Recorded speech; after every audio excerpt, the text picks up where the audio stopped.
Everyone, greetings from Poet's Choice. Namaste from India. We are here today for a very special event with Ariana, who is a poet, co poet with us in this book, Corona Global Lockdown.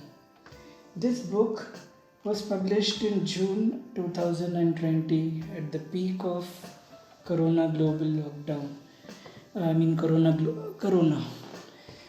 And we've had a Spanish book designer in this who no longer designs for us, but he's done a great job. And his name is Jonas Perez. And book designer, cover designer is from Germany, Connie Deres. Now, I can see that our poet is live with us, so let us have her on board. Oh, by the way, let me just give me a moment. I'll give a brief on the poet. She is a teacher and she teaches third grade students and has two daughters, lives in Chicago, and has been writing since she was a teenager. With that, let us welcome her.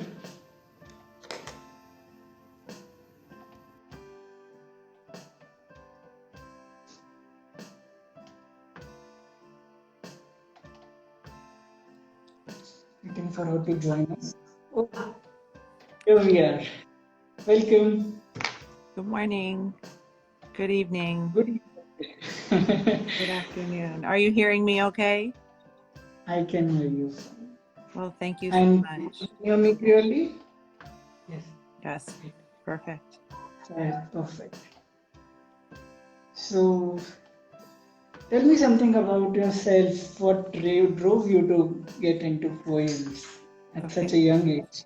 Well, first of all, thank you for having me. It's nice to be with you. Welcome to my living room here in Chicago, Illinois. My name is Ariana Moulton. I'm a teacher, a poet, a mother, a wife, a dog owner. And I got into poetry because my father is a poet. Wow. Okay. His name is Dr. Gary Margolis, and I grew up in Middlebury, Vermont on a dusty dirt road, and I spent a lot of time in nature there and watching closely his writing process.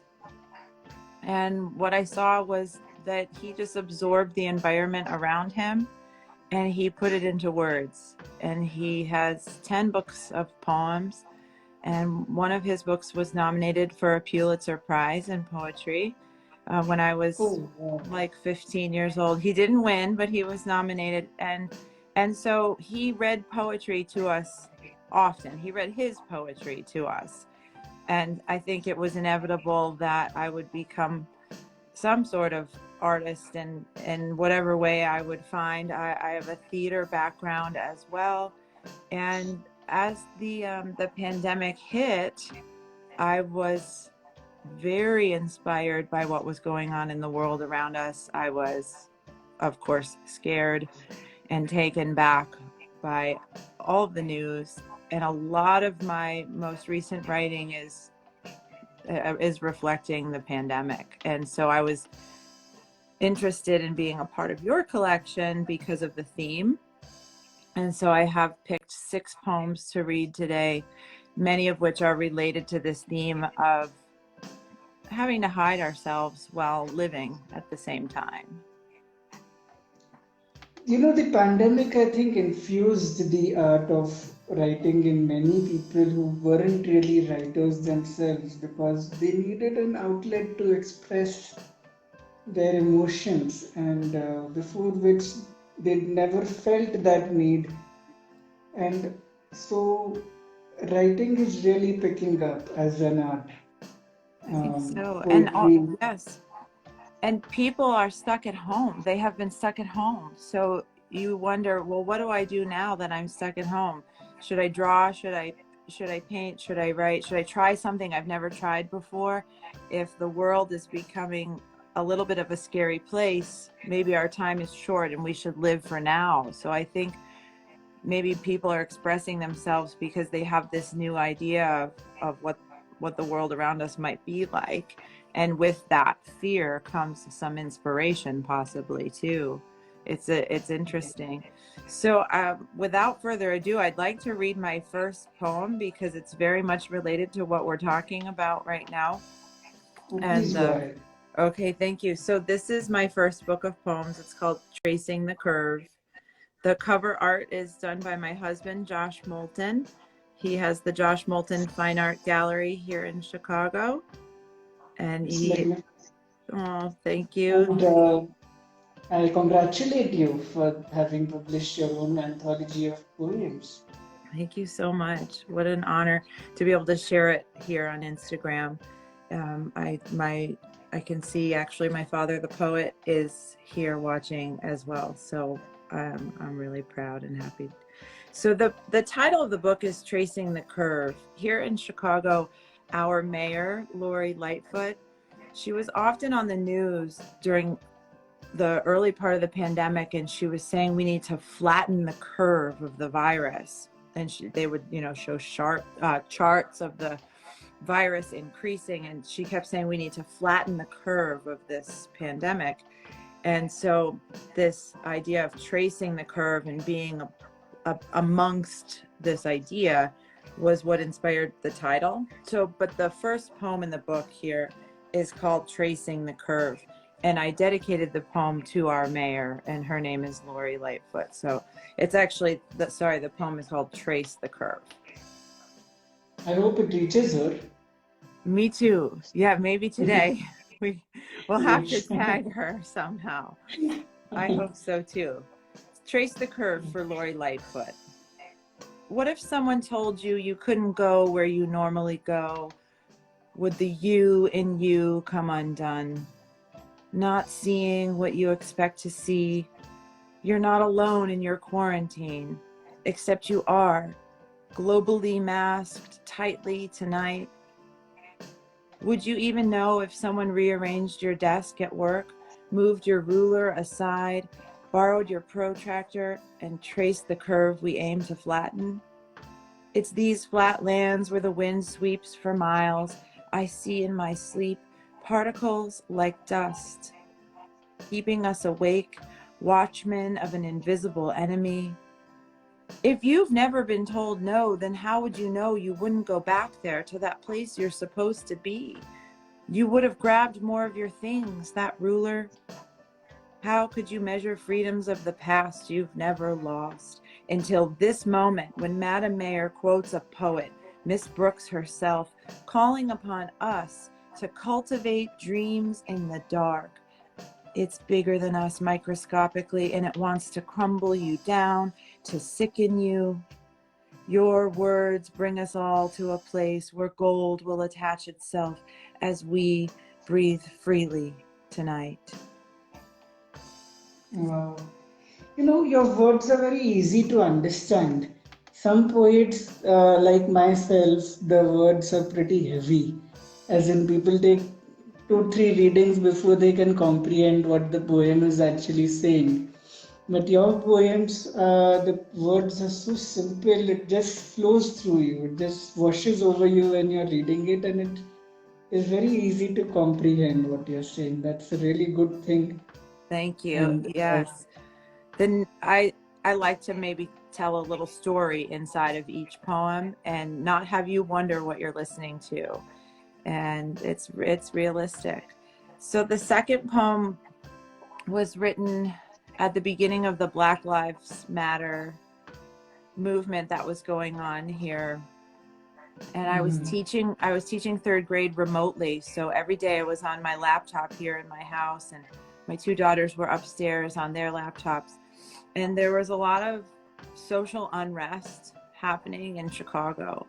And there were peaceful marches, but then there were also marches that weren't so peaceful. And I was processing what it meant to be teaching third graders while the world was, and our city was was Racist and anti-racist. was having a lot of turmoil. So this, you'll hear the story in here, but it essentially was written for one of my little students, but the world around them was much bigger than them at the moment. So it's called I'll Let You In. Drinking coffee black as iron, the expectant teacher still quarantined today. My class dings digital doorbells, this checkered screen ancillary attendance. Ariel's corner square holds two. A smirk, a smile, a younger face so dear. Come near, who are you? Your cousin leans into you to hear our daily schedule, to see us sign the Pledge of Allegiance. Her allegiance shown in your snuggle, your need to connect, you protect. I only hope that I'm opaque enough in this moment to block news feeds fed with anger, while Minneapolis screams for Floyd, for innocent iron souls, my role to welcome, to protect our visitor. A 6-year-old whose Wi-Fi must have been down, whose mother's essentially working. Come in. I'll read to you of an imaginary mouse who's searching for his lost love. It's only love that can save us all from concrete fractures, a century of flames that have licked liberally against you. Okay. A very sensitive issue that you're tapping upon. It's really, really big in America. I'm familiar with that. Yeah. Cover. I learned that strategy of writing from my father. He often would take snippets of the news and then weave it into his words. He still does every day. He's weaving in political landscape with the actual natural landscape. And it's pretty natural in his writing. So I'm trying to also adopt that style, and you could hear a little bit of that in there, but I'm gonna take a turn here and with the third poem. So we all have these different, oh, go ahead. Do you want to say something? I came to know why you're drinking coffee, by the way, from the poem that you just recited. Yes, just black coffee. So It's as like you're adding essence to the entire show with each aspect of the element that you're bringing in into your poem, and everything that we are seeing has meaning. That is excellent. Thank you. I'm not Thanks for the support. Happy to be sharing these today. So I'm going to take a turn, but I think you might understand, or any writer or artist understands, that when you're creative, you have many hats that you have to wear when you're being creative or when you're just being human, right? So one of the hats that I wear amongst being a teacher, being a mom, being a friend, being a wife, being a daughter, a hat that I identify with quite a bit is being a strong female, and what that means to in today's culture. And I'm 41 years old, so I'm sort of here in the middle of life and figuring out what that means for me. And so the next poem is called We Are the Storm. And it was inspired by some of the women that are in my life. And I really don't need to say much more about this poem. I'm just going to find it here on page 12. It will be self-explanatory, I believe. When we hear the poem, we'll get to know more. Perfect. It's called We Are the Storm. Most of the women I know are too nice, too organized for their own good, too calendar savvy, can plan a week for a family of 5 with a few clicks while staying fit, while volunteering and baking gluten-free muffins from scratch. You can't match their ability to smile through bitter eyes. Their disguise is their tight waist, their 401k, their 8-minute mile. But where does the branch detach from when a dish drops onto tile and mascara runs? Beware, lady lions who have left your dens. It's the jungle that should be warned, for we are the storm. The anxiety-driven doers who make appointments in the dark, work meetings from the park and make it all look too easy. Make it all look too easy. Oh. I think that touches upon another social issue again, which is something known as feminism, if I'm not too mistaken here. You got it. That is, yeah. So I really appreciate the fact that you choose social issues and something to spread the awareness about, like how your father did with snippets of the newspaper. It records the current affairs, at the same time it gives in your viewpoint, and at the same time it covers what the world around you uh, believes of the same particular matter or the issue that you're writing your poem on or your piece on. That indeed is very good as a habit for a writer. I believe it is something which other writers who are listening to us on this show right now, we have a few of our co-poets with us, and I thank them for joining us. And it is something they should take away with themselves to incorporate in their own writing as well, I believe. And I thank you for giving them this input to think about and to use in their own work.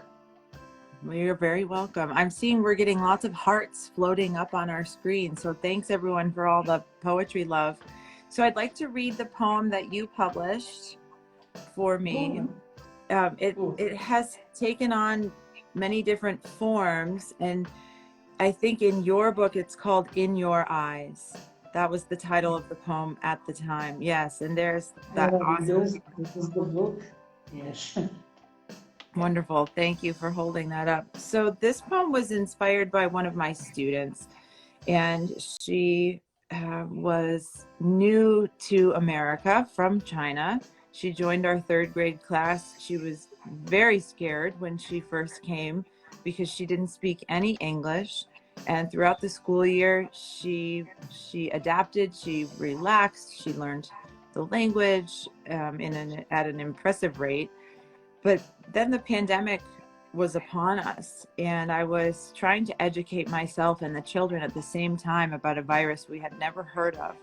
And I was showing a video in class to the children that was about COVID-19, the coronavirus.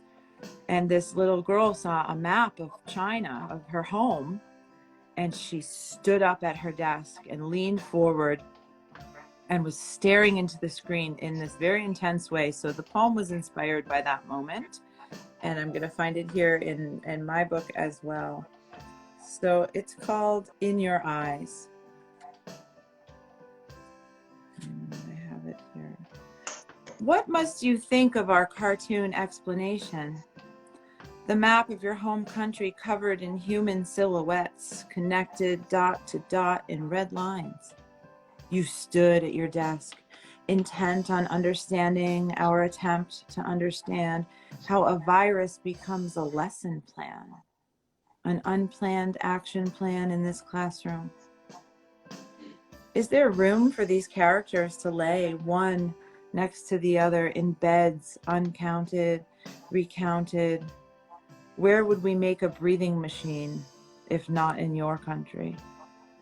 If I was 8, it might have been a record playing We Are the World that had me listening to grooves as they spun under the needle no vaccine can drip through.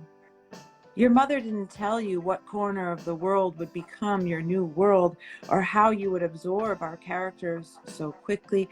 I see the flames in your eyes, that whimsical horse you draw, as if your hand can cut and paste its spirit. But how clearly you understood when I said, fire is the poor man's friend. With a spark, you said, he can steal. My, how you're right, not left behind. Finding that screen, deceiving, xenophobic, and wrong. Wonderful. And now she's back in China now. They moved home and I wish her well. She left me a note when she moved that said I changed her life, which was just so sweet. And I have 2 more poems, and then we'll let everyone get on their way with their morning, evening, and night times. So I think I told you I grew up in Middlebury, Vermont, in a very, very tiny town. I think there were more cows than people in that town. And, and Okay. so and so I love going home to visit, because now I live in Chicago, which is quite different and beautiful in its own way. But when I visit home, there's something that happens in my heart. So this poem is talking about having to leave Vermont during the pandemic. So I've been able to go visit during the pandemic safely, but in the early part of the pandemic, I had to leave to come back to Chicago. So this poem was inspired by that moment, and I'm gonna find it There's here. one friend of yours, Sam Margolis. He says the 802. That's my brother, and Okay. 8802 is the area code for the whole state of Vermont. It's such a small state; it only has one area code. So Oh, he's showing some love for our home state. And actually, I don't think he's ever heard me read this poem, so hopefully he can hear me. I'm gonna find this here. This poem is called "Leaving Spring Turn." The little nook of the road where we grew up is called Spring Turn. yes. Leaving Spring Turn. Because saying goodbye feels like hot twisting in my chest, breathless and bent over. Because not knowing when I'll see my parents again isn't what I had planned. I don't wonder if I could use all my fire, my many wishes to singe out the virus, beat it down to dust, to ashes. It's only the variety of songbirds this July morning holding me back, drying my eyes. I saw the upside down bird last night, his head like a weight, an involuntary downswing. But aren't we all caught in the upside down when a droplet shatters into pieces, releases expectations, and spirals into a single bird? To unpack and repack stirs up feathers. The truth being that not knowing is enough. Oh, it's so simple and still it says a lot. With your emotions in it, one can feel those. Mm. I'm able to also relate with the fact that how a changeover from a small town to a metropolitan city is like. I can relate with that too. And then your poem does give us a glimpse into that life as well, and which is very blissful, and it is gives you peace inside when you think of those memories of having spent in that sort of an environment which has little tiffs and challenges as compared to what you see in a metropolitan city where people are busy and they are with themselves all the time. You got it. I'm going to end with a poem that addresses the boredom that we might have felt during quarantine. I know everybody had their own version of quarantine wherever they were. I think some people got Airbnbs and left their town, or stayed in their homes, were shut in their offices, wherever they had to be. There must have been some level of boredom for everybody in this new reality. So during our early quarantine, I found myself doing a lot of writing, and I also am a runner, so I would go for early morning runs over by Lake Michigan. Actually, I sent you a photograph of Lake Michigan this morning. And so I was trying my best to keep myself occupied, but then my imagination would get away from me sometimes. So this last poem speaks to the boredom of quarantine. And I'll just find it here on page 44. It's called Pirouetting to the Dishwasher. Okay. Pirouetting to the dishwasher. Because I was taught that boredom sets only in a boring mind, I'm keeping my mouth shut, locked with a small key.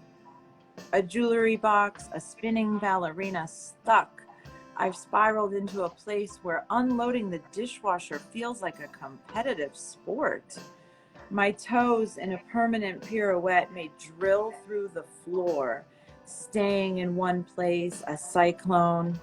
At least I could peer into the apartment below, throw a rope down, lower myself in my tutu. Do they have better snacks or a piano for plunking? Would they wonder how I came to be dressed like a tiny dancer while I rummaged through cabinets of gourmet crackers? Even a crack in the wall would catch my eye mid-twirl, satin ribbons pulling me through to any place without strings, without a song that repeats when it's wound. Wonderful. Mm-hmm. Well, That thank you. collection, I'll really go and get it right away. It's available online, right, on Amazon and other portals. Oh, yeah. So the book is on Amazon and Barnes and Noble, Libris, or people can contact me via Messenger on Instagram. I just want to thank you so much for welcoming me into your space today. It's my pleasure. We'll be in touch. We'll definitely be in touch. I'd just like to ask your approval for sharing this video on YouTube and other social media handles which we run. Yes, absolutely. Thank you so much. Thanks for that. And we'd like to express our gratitude to Instagram and to the audience who have joined us today and are still joining us today. I think we are about to end the show. So, and I'd like to thank you for sparing your time and giving us such a wonderful evening and morning in case of Chicago. And we look forward to establishing a more stronger relationship with you as a writer and publisher, where we will be able to publish more of your work. Your work is truly inspirational Thank you and so much. has content which needs to be read, I think. Well, I'm so grateful. Thank you for the platform, and peace be with you. Okay. Namaste. Namaste. Thank you, everyone.